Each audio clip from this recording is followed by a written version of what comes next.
Welcome, everyone. I'm Dr. Donald Wallenfang, the mendicant philosopher. Thank you for joining me on this live stream entitled Bad Blood: Why the Ideology of the Left and the Ideology of the Right Are Equally Self-Insufficient. Why both ideologies and both extremes are equally self-insufficient, insufficient unto themselves, how they in fact need each other, and how philosophy needs to move beyond ideology, beyond reductionisms, in its commitment to thinking toward the whole and asking the question of being, this fundamental question of perennial philosophy that we see in the work of Aristotle and his metaphysics. What is being? To ask this question toward the whole, to ask it fully in a very panoramic, polyhedral kind of approach. To let the whole, that is the truth, approach itself and to be enlightened by it, to be animated by it, to be healed by it, and to bring about peace, to bring about justice, to bring about a solidarity among all people. So thinking about ideology, a very important topic, and we've had a lot of interest in it lately, especially in the United States right now, where there's preparations for elections next week. And but what I'm talking about is much deeper than another election. It's much deeper than this political candidate or that political candidate. What we're talking about here with ideology is doing a phenomenology of these patterns of thinking, these patterns of action that we want to diagnose, we want to describe in order to understand them better, to understand why the polarity, why the cleavage, why the opposition, and is there any way forward? Is there the possibility of a synodality of people? Is there a possibility of harmony, a harmony of ideas, a harmony of motivations, a complementarity of self-interests even? How can one deny one's own self-interests? It's practically impossible to deny any self-interest with the self. The self can't help but be interested in its flourishing, in its perseverance, in its own being. The conatus essendi is real, but that it might not become an absolute is the challenge for philosophy, to prevent the conatus essendi, the struggle to persevere in one's own being, out of all these self-interests, to become an absolute, to become idolatrous. Ideology itself is a form of idolatry. It is a confusion of the part for the whole.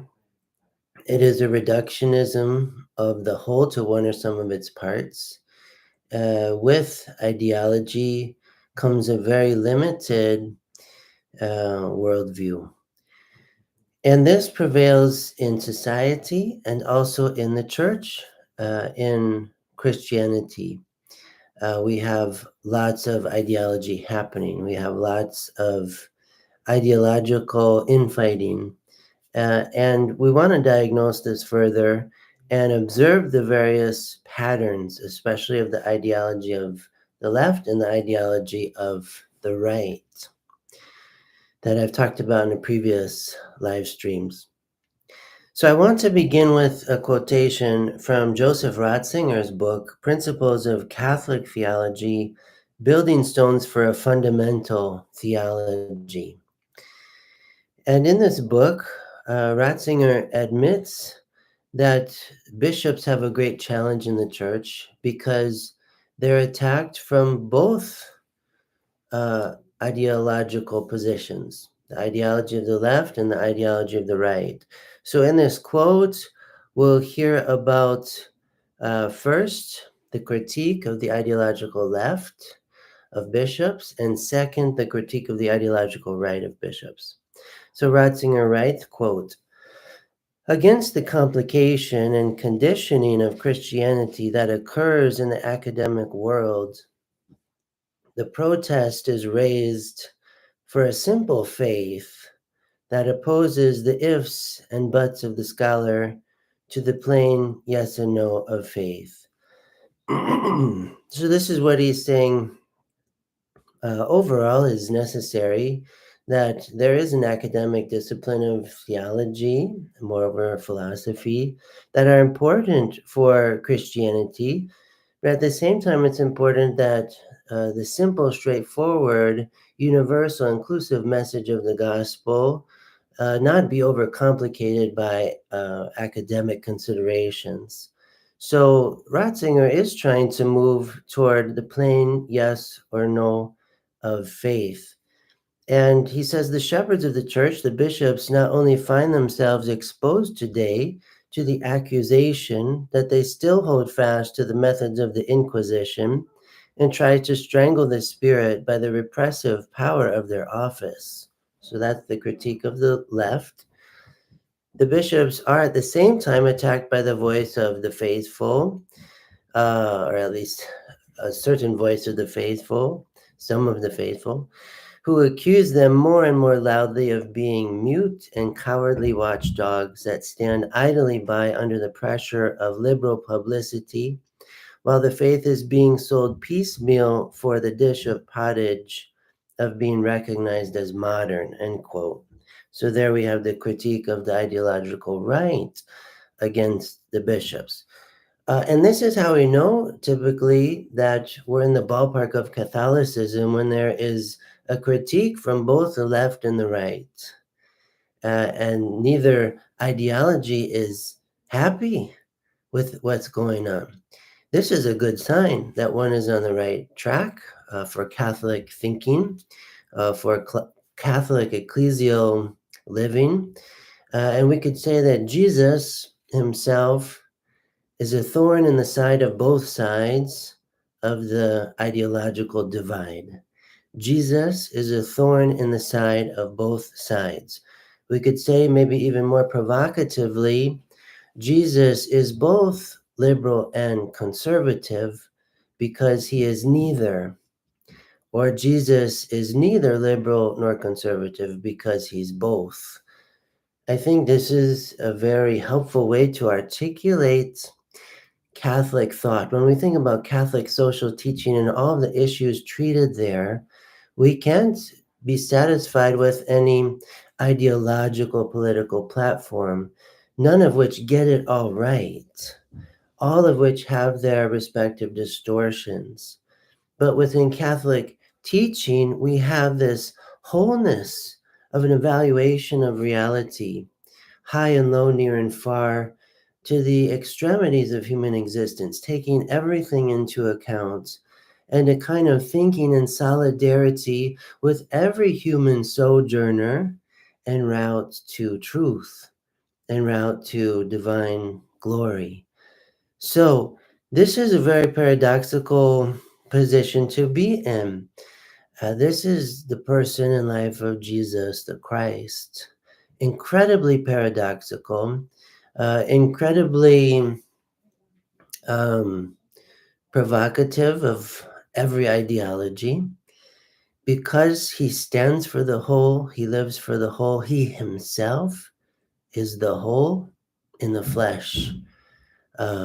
Ganzes in fragment, as Hans-Urs von Balthasar would say, the whole in the fragment, in the part, the universal revealed in the particular, but nevertheless the universal revealed, manifest, and proclaimed in Jesus. So what Catholicism signifies, stands for, is the whole, the very word katahalos, from the Greek parts katahalos, which I love to point out every chance I get. The word Catholic is from these Greek parts, halos or holu, according to kata, according to what? As the word sounds, we say in English, the whole. According to the whole. Catholicism is this according to the whole of reality, the whole of humanity in relation to the whole of divinity, the whole of being, the whole of all questions, which seek the wholeness of their answers, according to the whole. So when Ratzinger writes here about the challenge of bishops being attacked from both the ideological left and the ideological right, it's very true, because the bishop is the custodian, the steward of the sacred deposit of faith, the whole thing. And to steward this well, uh, it will be upsetting to those kinds of sectarian factions that want to reduce the whole to more of the same, that want to empty the whole of its inherent alterity or otherness. And what's involved in the whole is many parts. And just because one part is true doesn't make another part untrue. There's many parts that hold together within this whole, and they're not all the same. And an alterity must prevail for the unity of the whole, the unity of its parts. And this starts to look like a lot like the Christian doctrine of the Trinity, in which God reveals himself to be one divine substance in three divine persons, Father, Son, and Holy Spirit. Not that we would talk about the persons of the Trinity as parts of the whole. The Trinity, as Ratzinger says in his book Introduction to Christianity, transcends our limited concepts of singularity and plurality. God, as a communion of divine persons, is one, and yet relationally three, more than one. It's God is revealed as paradoxical. Jesus as the second person of the Trinity, the eternal Son of the Father, the eternal Word of the Father, the eternally begotten Son of the Father, becomes human. And the nature of Jesus is paradoxical because there's two natures united in the one person. So Christianity is filled with paradox. So how do we in Catholic Christianity approach ideology? We resist the partitioning of the whole and being forced to choose a part, choose a side, choose an ideology. We would betray our Catholicism to do so, in fact. So it makes it a challenge within a democratic setting where we can never be perfectly politically satisfied. But nevertheless, there's a call to political participation for sure within the social teaching of the church. But even as Pope Francis has said recently, when it comes to the practical task of voting, often it comes down to choosing between the lesser of two evils, two insufficiencies, and choosing the lesser, what one regards as the lesser insufficiency. But every ideology brings its distortions and insufficiencies for sure. But within Catholicism itself, a human being can be perfectly at peace, perfectly content, perfectly at home, that here at last I have discovered the whole and I give myself over to be enveloped by it. Overcoming the malaise of ideological dissatisfaction. Catholicism is a welcome remedy to the malaise of ideological dissatisfaction. So we want to continue to think about the ideology of the left and the ideology of the right, both within civil structures of society and ecclesiological ones in the church. So Ratzinger's quote helps gets us started with this.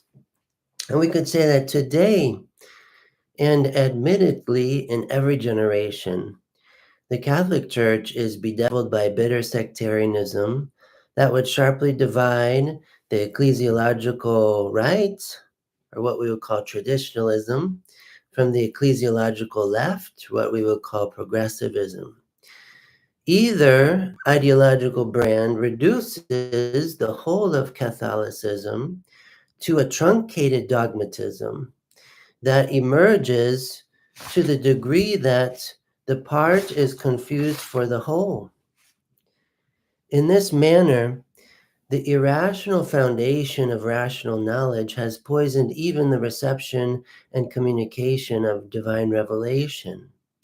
And ressourcement alone cannot escape from the competition of ideological strongholds. We need dialectical thinking, not exactly in the sense of Marx and Engels, or even Hegel or Plato, but we learn something from all of these different voices.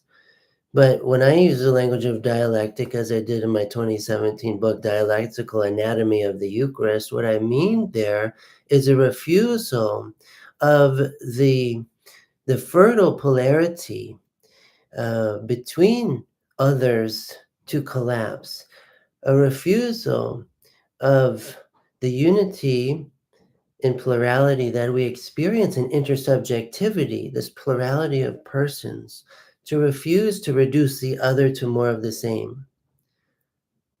So this refusal of the reductionism is what I mean by dialectical philosophy, or even dialectical theology. And we see this kind of thinking in the work of John Paul II. In particular, I want to refer to two social encyclicals that he composed in the 1980s. As many places in the world were working to overcome the ideology of communism, for example, in his native Poland. And he boldly publishes these two encyclicals, Laborem Exercens in 1981 and Solicitudo Rei Socialis in 1987, where we notice a critical stance of the magisterium of the Catholic Church toward both the ideology of the left and the ideology of the right. So I just want to feature three key quotations from these encyclicals to bring the point home. The first quotation will come from Laborem Exercens, paragraph 14, where John Paul II writes, quote, "The issue of ownership or property enters from the beginning into the whole of this difficult historical process. The encyclical of Rerum Novarum, which has the social question as its theme, stresses this issue also, recalling and confirming the Church's teaching on ownership, on the right to private property, even when it is a question of the means of production." And what he's getting at here is there is a right to private property, but it is not an absolute. The encyclical Mater et Magistra did the same. The above principle, as it was then stated and as it is still taught by the Church, diverges radically from the program of collectivism as proclaimed by Marxism and put into practice in various countries in the decades following the time of Leo XIII's encyclical Rerum Novarum. At the same time, this above principle, which is getting at private property as a fundamental human right, but not an absolute. At the same time, he says that this principle differs from the program, therefore, of capitalism practiced by liberalism, not in the sense of the American liberal politic as we know it today, but liberalism referring to a conservative politic of capitalism here, and by the political systems inspired by it. In the latter case, the difference consists in the way the right to ownership or property is understood. Christian tradition has never upheld this right as absolute and untouchable. On the contrary, it has always understood this right within the broader context of the right common to all to use the goods of the whole of creation. The right common to all to use the goods of the whole of creation. This is a Catholic social teaching called the universal destination of goods. The goods of the earth are for everyone, and in fact, everyone's property. They belong to us as humanity. All of us together are stewards, and they ought not to be put in this competitive matrix of power and possession. But that's what's happened throughout human history. So John Paul II calls this out.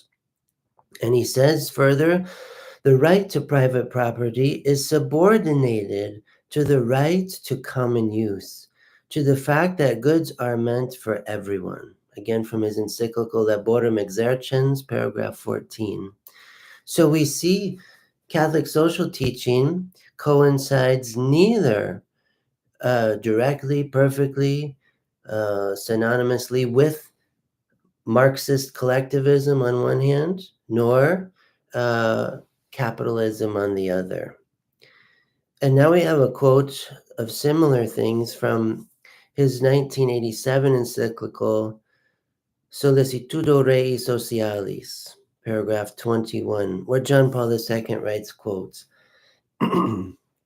for as we know, the tension between East and West is not in itself an opposition between two different levels of development, but rather between two concepts of the development of individuals and peoples, both concepts being imperfect and in need of radical correction. So what he's getting at here is the ideologies of the East and the ideologies of the West. If we were to locate these, we would say the ideology of the East, in general terms, in terms of economics, in terms of political structures, tends to flow in the ideology of the left direction, historically, of recent history at least, toward that collectivism, socialism, Marxism. We have this kind of thing happening in the East, so to speak, Eastern Europe especially is referring to, but further than that. And then in the West, we have more the ideology of the right, the prizing of capitalism over and against the tendencies toward communism, especially symbolized by the United States. And so he goes on to say, this opposition between the East and the West, or the ideology of the left versus the ideology of the right, is transferred to the developing countries themselves and thus helps to widen the gap already existing on the economic level between the North and the South, and which results from the distance between the two worlds, the more developed one and the less developed one. This is one of the reasons why the Church's social doctrine adopts a critical attitude towards both liberal capitalism and this ideology of the right and Marxist collectivism, the ideology of the left. For from the point of view of development, the question naturally arises, in what way and to what extent are these two systems capable of changes and updatings such as to favor or promote a true and integral development of individuals and peoples in modern society? In fact, these changes and updatings are urgent and essential for the cause of a development common to all. Again, this common good in mind as a goal, and that we have economic developments, political developments, cultural developments that would serve the common good of all humanity. And that both ideological positions, the ideology of the left and the ideology of the right, are in need of changes, updatings, revisions, critique.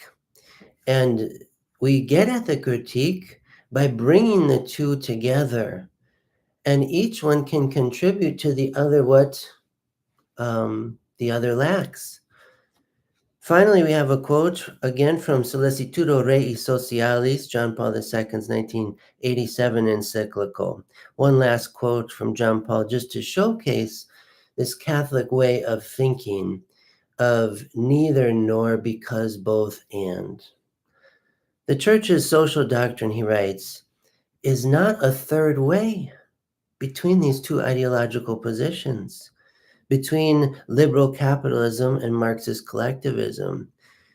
The Church's social doctrine is not even a possible alternative to other solutions less radically opposed to one another.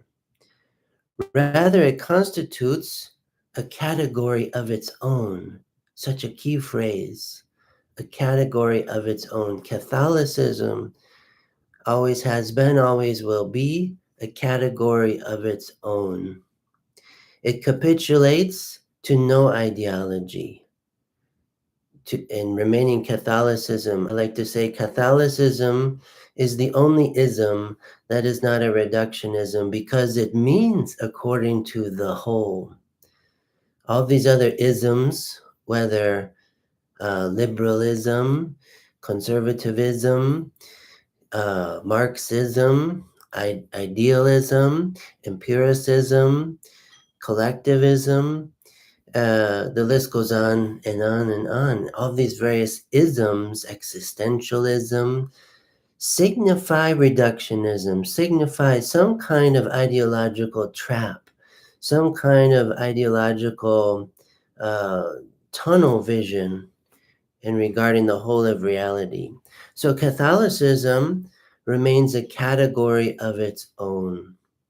I also like to say that the gospel of Jesus indeed comforts the afflicted, but also afflicts the comfortable. The gospel of Jesus comforts the afflicted and afflicts the comfortable. Ideology wants to make one more comfortable in one's own skin. It promises this reward for becoming an adherent and swearing one's allegiance to it. But it's a pretentious comfortability. Instead, the gospel of Jesus calls one out of the ideological bubble, out of the echo chamber, into the thoroughfares of dialogue at the crossroads of cultures as a global citizen today. This is what's meant by Catholicism. Catholicism becomes itself precisely through the intersection of cultures and the cross-pollination of cultures through this process of inculturation, through which the universal summons to salvation we call the Christian kerygma, the message of the gospel, takes on flesh in the variety of cultures throughout the world. And so the church becomes herself as this mystical body of Christ, which is one body with many diversified members. This is Catholicism, not ideology. So just to finish this quote from Sollicitudo Rei Socialis, John Paul II's 1987 encyclical, Catholicism is a category of its own. He says, nor is it an ideology. He says it there himself. In the magisterial teaching of the church, we understand the church's social doctrine is not an ideology, precisely because it does not collapse to this side or the other one. Catholicism is not an ideology because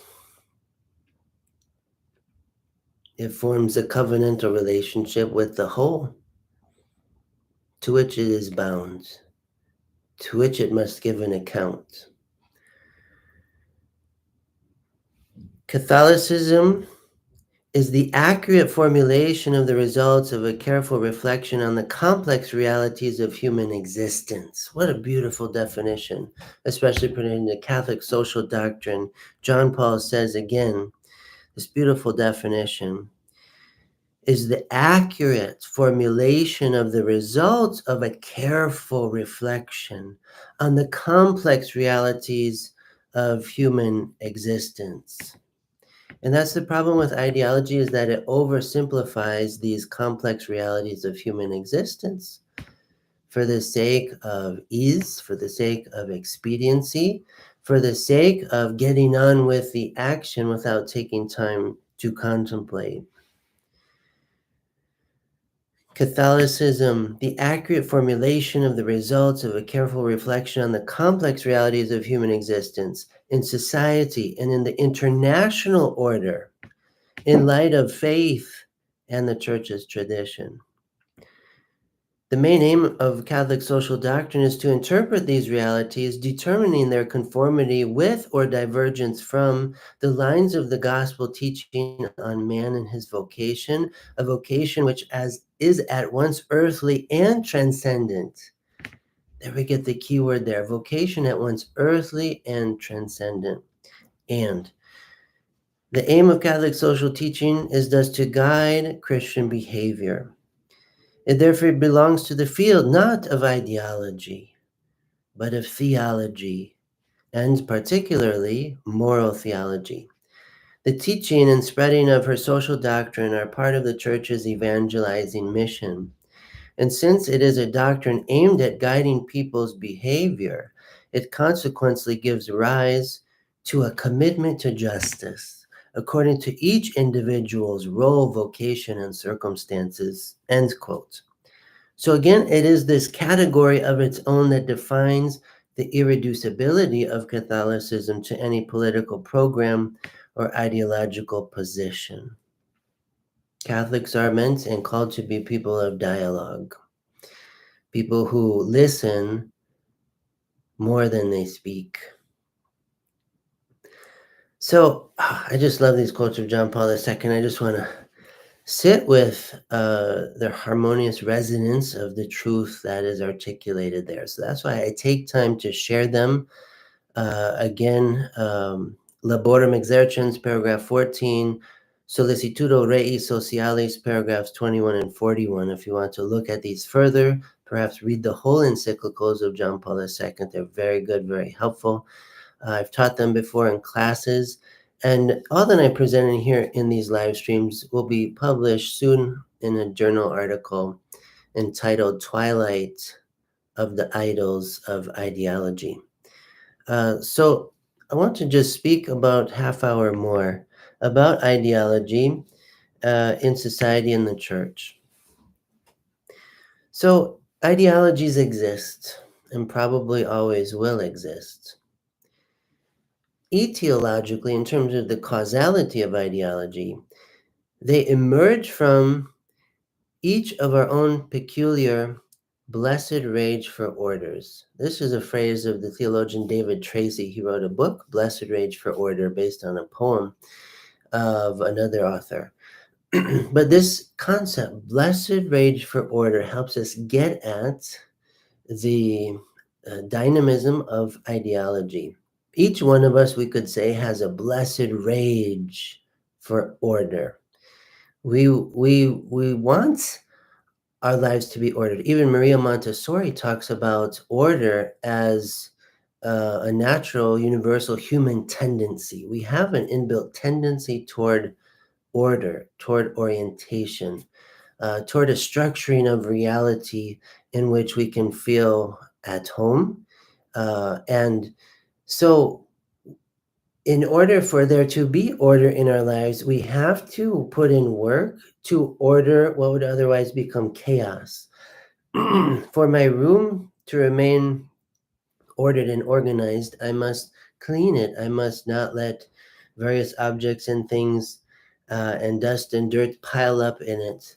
But I need to organize the books, vacuum the carpet, and clean up when there's a mess in order for things to remain ordered.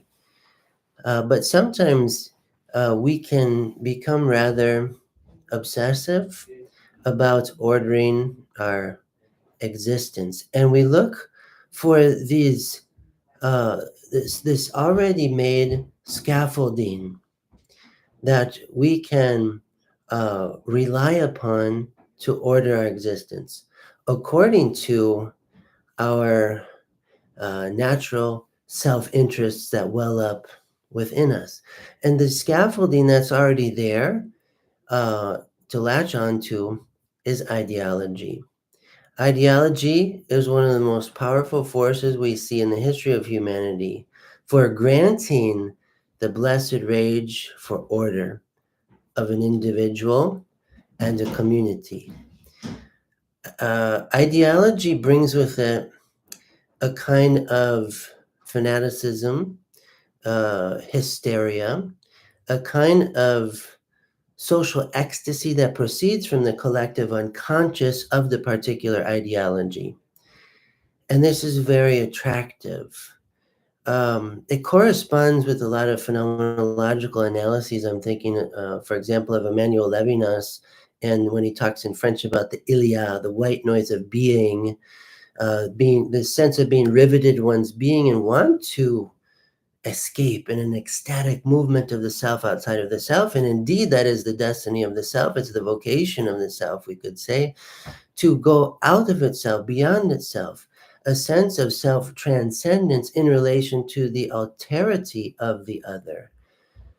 But what's tempting with ideology is the sense of belonging and at the same time the sense of purposeful mission, that we are going to act together to achieve our common political goals. And we have an opponent. We have an enemy that needs to be defeated. And it's this opposing ideology. And so this is why we have in the juxtaposition of the ideology of the left in relation to the ideology of the right, the universal framework of the grand polarity of ideology that has shown up across human history in many different forms and figures. But these patterns of thinking are the same. I talked about in previous live streams the ideology of the left, the ideology of the right. They're driven by self-interest and fear that there would be a force that is opposed to one's own self-interest, and that fear is recognized in the face of the opposing ideological viewpoint. And so there's a blessed rage for order that is reinforced by self-interest and fear that desires to achieve the procurement of the self-interest, to preserve and protect the self-interest. The blessed rage for order works in this fashion. What are the highest values operative in my life? And how do I protect the integrity of these select values, these particular values that are different from those of these other people over here, coming from much different circumstances and a different perspective? This is how ideologies function. So this phrase of David Tracy, blessed rage for order, is a very helpful way to help us think, what is ideology? How does it function? Even from the inside out of a person, beginning with the conatus essendi, self-interest, fear in relation to the conatus, and then this overall blessed rage for order that propels me to participate in an ideological program. Ideologies help us to simplify the daunting complexity of reality into manageable sets of values that mirror our respective temperaments, backgrounds, and life situations. That's why they're so attractive. They simplify the complexities of reality. But we just heard from John Paul II that the church's social teaching is precisely not an ideology, inasmuch as it is the accurate formulation of the results of a careful reflection on the complex realities of human existence in society and in the international order, in the light of faith and of the church's tradition. It's easier to dispense with all of that and to just get with the program of the blue or the red. Purple is much too difficult. It's far too complex. It takes too much time. But we have these human beings, these remarkable human beings in our history who take the time to think, to contemplate, to refuse the offer of every nearby reductionism that promises a simplification of life, that promises belonging and purpose. There's these remarkable individuals who came from remarkable communities and influences, like Karol Wojtyła become Pope Saint John Paul II. And so I see him as a model for overcoming ideology. That's why I take time to quote his texts and their magisterial teachings of the Catholic Church. They articulate well um, the perennial pattern of Catholic thought that goes back to the original Jesus of Nazareth and his mother, and what he taught them, the apostles, the early church, both male and female disciples. That sacred deposit of faith that was left with them to hand on to tradition, to paradidomi is the Greek word, to hand on instead of paradidomi as handing over, betraying it like Judas Iscariot did. Ideologies are attractive because they promise a simplification of the daunting complexity of reality into manageable sets of values, again, that mirror our respective temperaments, backgrounds, and life situations, which are not all the same. It's interesting how we find in the United States, for example, when it comes election time, where are the pockets of blue and red across the country? It's very obvious. The urban centers are blue, ideology of the left. And the countryside is red. The small towns, the countryside. For the most part, when we see the map light up as the elections are going on, the blue is in the concentrated urban centers. It's a different life circumstance for the most of the people living in the urban centers than those in the small towns, the countryside. Different sets of values, different prioritizations of values. And ideology is showing us the contrast and how it's cashed out in the various political parties, political candidates representing those parties. And again, that all runs according to those intrinsic self-interests of the participants in the polis, whether urban or we could say countryside.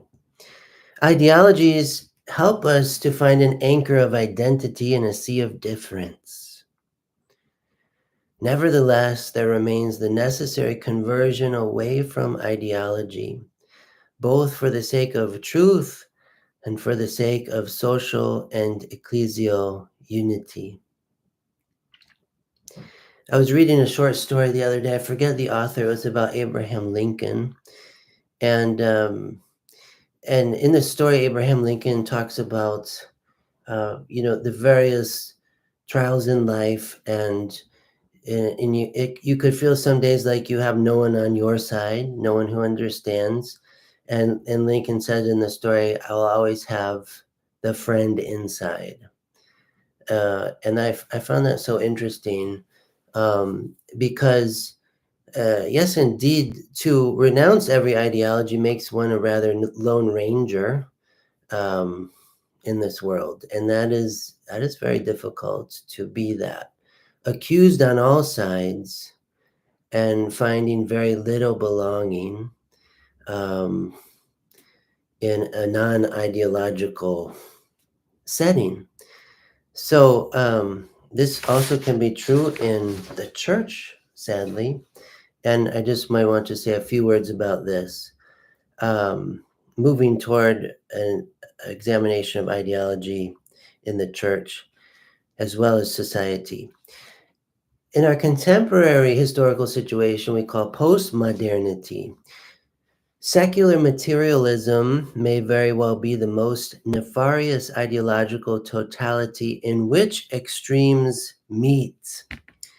And even in the work of Friedrich Nietzsche, he himself was attracted by this materialism, rather secular materialism.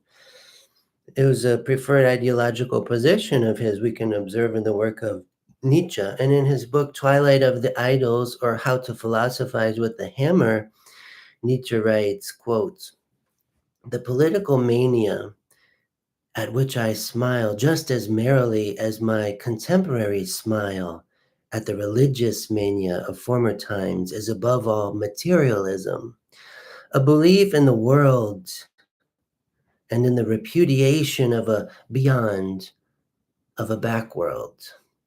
The object of those who believe in the latter, the beyond and the backworld, the hinterland, is the well-being of the ephemeral individual. That is why socialism is its fruit, for with socialism, ephemeral individuals wish to secure their happiness by means of socialization." So there, Nietzsche is critiquing both the what would be part of the ideology of the left in terms of socialism and this collectivism, but also he's critiquing the ideology of the right in terms of traditional religious institutions and the mania associated with them. And so he's critiquing both, but for him, he's still cashing out with a rather ideology of the left with materialism. But it's not only ideology of the left, and this is the paradox, it's where extremes meet. So that's why I say secular materialism might be the most nefarious ideological totality in which extremes meet for us today, in a historical situation, in the wake of the scientific revolution, in the wake of the technological revolution, the industrial revolution. And what are we left with if not matter in motion that we all can agree about? When we try to talk about things of spirit or metaphysics, for modern philosophy, this was already dismissed. For postmodern philosophy, there's a supreme fragmentation of meaning. And so what matters ultimately in postmodernity seems to be matter. And this needs to be critiqued. And this is what this analysis is trying to critique every ideology, but especially where we have this extremism, extreme reductionism, a metaphysical reductionism to matter alone, with no reference to spirit, no reference to God, no reference to angel, no reference to soul, no reference even to form in relation to matter, as if matter formed itself. No formal causality, no final causality that we find in the work of Aristotle in his physics and his metaphysics. But instead, we're left today in postmodernity with the elevation and the exaltation of the natural sciences and technology, invention, and production, manufacturing, the factitiousness of human existence, as if we are the creators of the universe, after all, and we don't look to another. It's a very Promethean materialism. And we see this cashing out both in the far right and in the far left, both places. Whether we're talking about the supreme materialism of capitalism or the supreme materialism of communism. And this we see in the worst totalitarian political regimes in human history, like Nazi Germany, where we have a fascist national socialism. Extremes meet. Fascism and communism. Extremes meet. And so I'm identifying one of these we could call secular materialism itself is where extremes meet. It's very dogmatic, and it functions at the level of the collective unconscious very strongly, even for believers in God. Even for us believers in God, do we not tend to believe even more in matter, in money, in the secular values of this material world? Do we not betray the higher values of things of spirit over and over again in our imaginations, in our daily activities, in how we think and how we speak and how we live, what we do and what we don't do? A great betrayal, according to the secular materialism, which is a grand ideology running all along the collective unconscious of humanity across cultures today, with all of our conveniences, all of our expedients. As if the gospel, according to what we live there, is a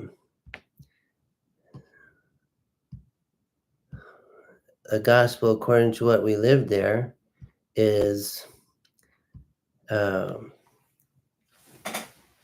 ruled by the structures of matter, and ourselves at the core as personal spiritual beings, disincarnating ourselves paradoxically with the such high prioritization on matter, disincarnating ourselves in the name of the carnality of the material body.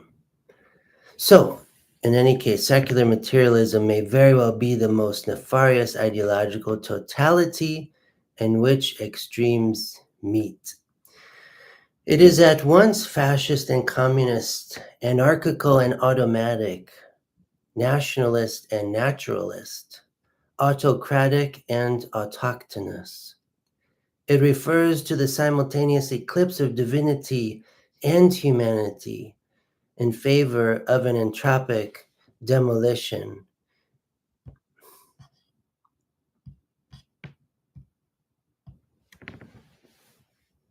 An entropic demolition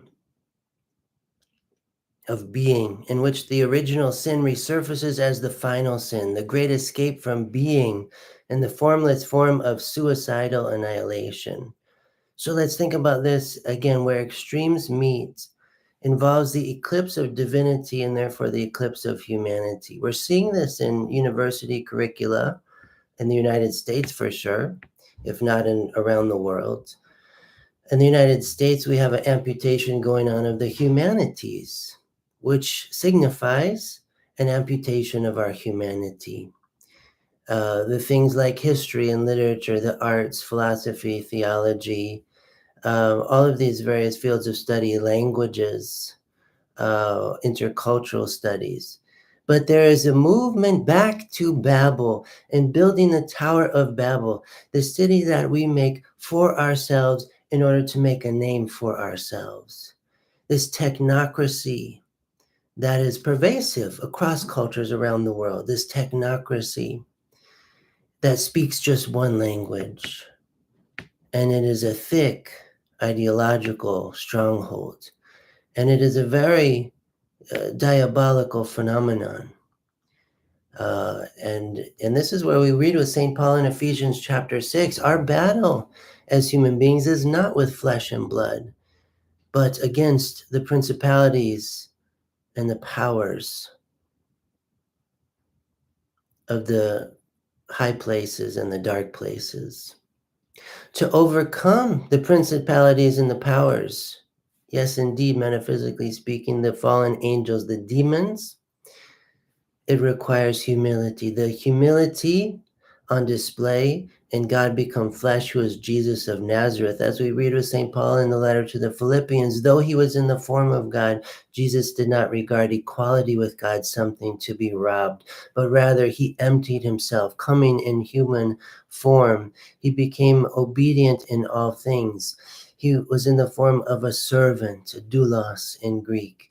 He became obedient in everything, obedient to his Father's will, even obedient to death on a cross. And therefore, God the Father exalted him, giving him the name above all names, so that at the name of Jesus, every knee shall bend, every tongue will confess that Jesus Christ is Lord, to the glory of God the Father.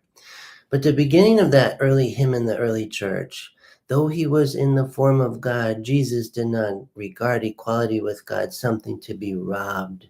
We hear that language of robbed in the Chaldean liturgy in the English translation.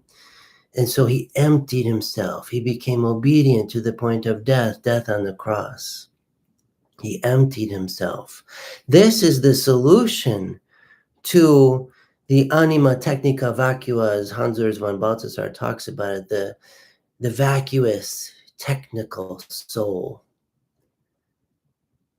This eclipse of divinity and humanity in favor of the secular materialism, which signals the entropic demolition of being according to the meta-narratives of natural science, which speak the truth about mass and energy on its way to a state of thermal equilibrium, absolute 0 Kelvin. The entropic disintegration, demolition of diversified and living forms of being, in which the original sin resurfaces for us today in postmodernity as the final sin, the great escape from being in the formless form of suicidal annihilation. The expediency of entropy is disintegration and destruction. And we see ideology having its way in these totalitarian regimes that bring about a great destruction of humanity, of living things, of culture, of society, in the name of the ideological hegemony opposed to the alterity of the humility to which testifies against its menace. So this ontological collapse, again, is witnessed in the rise of eugenic programs that end in genocide. How was it that this Nazi program of Hitler and these other leaders led to the murder of 6 million, the mass murder of 6 million Jewish men, women, and children over the course of a decade or less? How did that happen? How did human beings let that happen to themselves, to become demonically possessed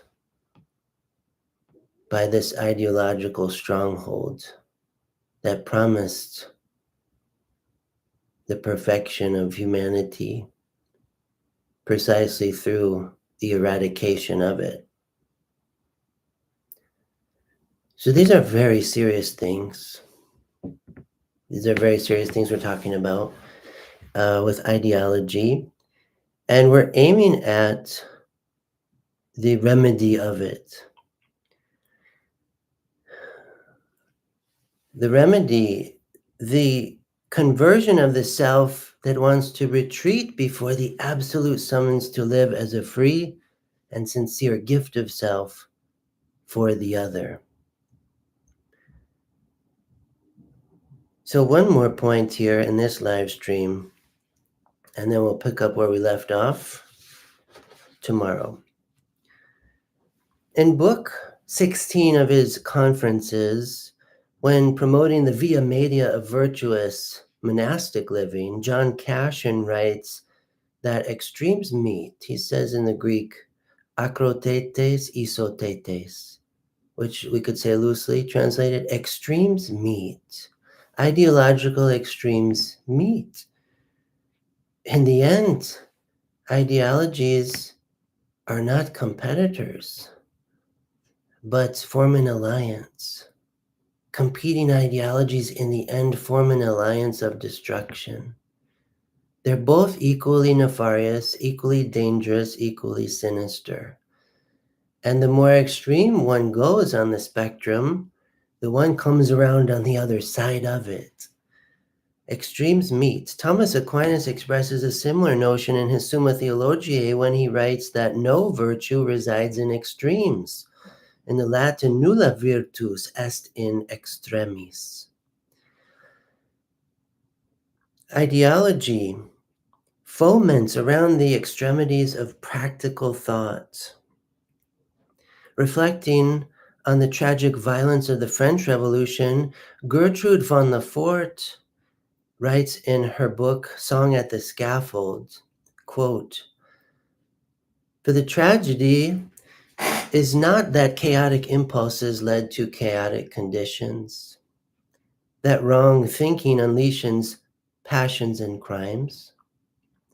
The real and terrible tragedy of humanity is that at a certain moment, her loftiest ideals, such as liberty and fraternity, those hypothetical ideations of ideologies, become a caricature and are transformed into the direct opposite of themselves." End quote. Ideology, while promising a personalized order, leads to the anonymity of chaos. Lefort writes, chaos is a terrible parody on the equality of all. In chaos, none preserves even his own face. Ideology breeds best within a mob mentality that covers living faces as quickly as it covers dead cadavers. We notice this in things like terrorist movements, Ku Klux Klan, that the victimizers cover their faces with a mask.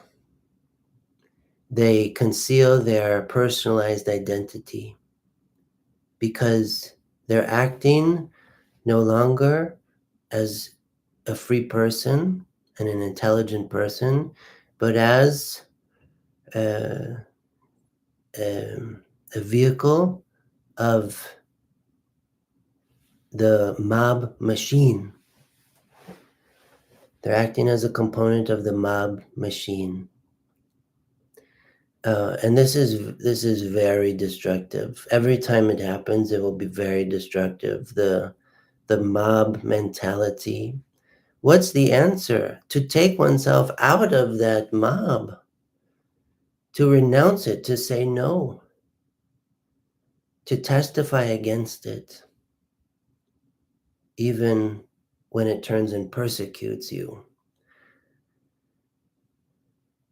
So these are, we could say, very deep ideas, very serious points, but we have to keep them within the lightsomeness of a joyful philosophy. Above all, we face this darkness only to come back to testify to the light in the end. We don't give it more credit than is due, but instead we testify to the light and we unmask the ideology so that we can overcome it, so that we can move away from it. And moving away from the reductionism is to move toward the whole. So that's what we're about in this analysis. And I thank you so much for your presence, for joining me on this live stream. And may we all continue to think toward the whole, to pray from the heart, and to live as a witness. We'll see you in the next one.